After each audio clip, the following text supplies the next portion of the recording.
Hey guys, welcome back to the BuzWeaver channel. And in our top stories today, a story that's been floating around for quite some time. It doesn't get as much press coverage, and I'm going to explain why very simply here as we look into this. From CNBC, woman who stole and sold Ashley Biden's diary sentenced to month in jail and home detention. A Florida woman who stole and then sold a diary and other items belonging to Ashley Biden, the daughter of President Joe Biden, in case anyone didn't know, to a right-wing media group. Of course, they never mentioned left-wing, but apparently right-wing media group, weeks before the 2020 election, was sentenced Tuesday to 1 month in federal jail and 3 months of home detention. Amy Harris, 41, who was ordered to forfeit $20,000 and to serve 3 years of probation at her sentencing in U.S. District Court in Manhattan, where a lawyer for Ashley Biden was in attendance. Now, the rest of this article here is all fluff going back and forth about what's going on, but Harris pled guilty in August 2022 to conspiring with 60-year-old Robert Kurlander in September 2020 to steal Ashley's possessions from a Delray, Florida home where Ashley previously lived and transporting them over state lines for sale. It's interesting the way the media is covering this because, as you know right now, we have all this going on with squatting, where people have just taken over other people's homes under the guise, of course, of the landlord-type laws in certain states. But here you have an individual that recovered this diary from this home and items from the home once Ashley had left, which is very fascinating. And then again, more fluff.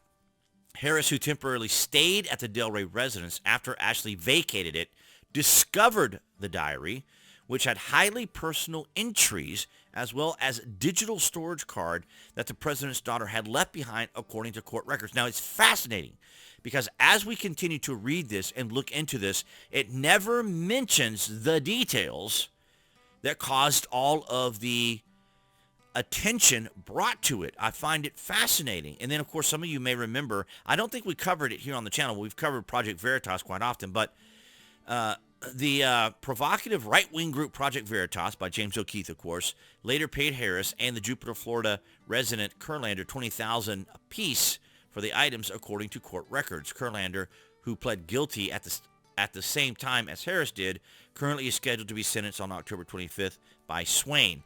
Okay, so that's kind of like the very superficial elements of it. And there's Ashley there with Joe Biden. You know, the very superficial element of it. But we're going to go over here to the time where I considered covering this, but this is going all the way back to 2021 and 2020. So federal agents raided home of Project Veritas founder Harris and Kurlander are not the only ones to face legal hot water over the diary, as Project Veritas founder James O'Keefe also found himself in the government's crosshairs. Now, James O'Keefe has been through a lot in the last couple of years. I mean, they basically pushed him out of his own company. There was all kinds of drama over that, lawsuits over that. And then James O'Keefe, of course, recently had that interesting date that he had arranged to get information about the Biden admin as well as information on Kamala Harris. Quite fascinating. We covered that here on the channel. The group issued a statement last year which explained that it attempted to return the diary to Miss Biden after corroborating its authenticity, but provided the material to law enforcement after being rebuffed. Right, so they tried to return it to the FBI. I think at first the FBI didn't even want it. In November of 2021, James O'Keefe and two other Project Veritas journalist homes were subject to pre-dawn FBI raids, the statement continued. Fascinating, isn't it? It went on to recall how documents obtained by Project Veritas later revealed that details of the investigation were leaked to journalists at the New York Times. Obviously, it's okay when it goes to the New York Times during the raid. See, it's okay when the heads up are given to the New York Times to know what's going on, just like when they went after Roger Stone, right? How is it that CNN knew exactly where to be when the FBI raid was going on with Roger Stone? So all these leaks go on. So it's perfectly fine for the media to say right-wing, right-wing journalists, right-wing agencies, right-wing people, and MAGA and all that. But you know, when you're letting the FBI, when you're letting New York Times know an FBI raid's going on, that's totally fine. So don't believe Democrats when they tell you that Ashley Biden's diary is a hoax. It's real, and we know it is. And Joe Biden, then of course the famous information that's in the diary. I can't mention it here on YouTube. But as you guys know, probably are familiar with that information, which is, of course, what they want to suppress and keep out of the media. But just like with the laptop, Hunter Biden's laptop, it's the same thing. They immediately go into this disinformation, misinformation. So it's interesting how they try to turn everything into disinformation and misinformation, and then we end up realizing that it is true, because the knee-jerk reaction always from Democrats is to get that initial emotional response out of people, that outrage or surprise or shock out of individuals that they have been somehow victimized.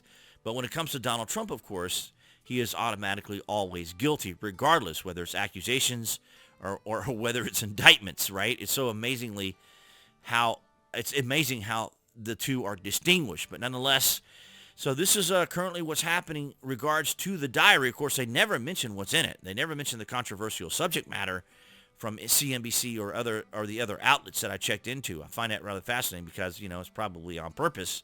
But that is a rather fascinating outline of this story that I wanted to bring to you guys to let you know what has happened, or bring you up to date on what is going on with that particular diary, particularly with all the squatting situations that are going on, where people can just go into homes and just take over a home. But if you find something that's been left behind and you're there and then there as a resident, it's interesting that, suddenly you're a criminal because of the contents of that particular the items that have been left behind. But nonetheless, guys, I want to thank all you for your continued support across Rumble, BitChute, and Odyssey. New Tech, thank you so much for your guys' comments, engagements, and subscribing there. And, of course, here on YouTube, all you guys who continue to provide a lot of support to the channel lately here in 2024. I really appreciate it. And, of course, appearing there on the screen, that would be the channel icon. You guys can click on that if you're watching on YouTube to subscribe to the channel, as well as to select notifications.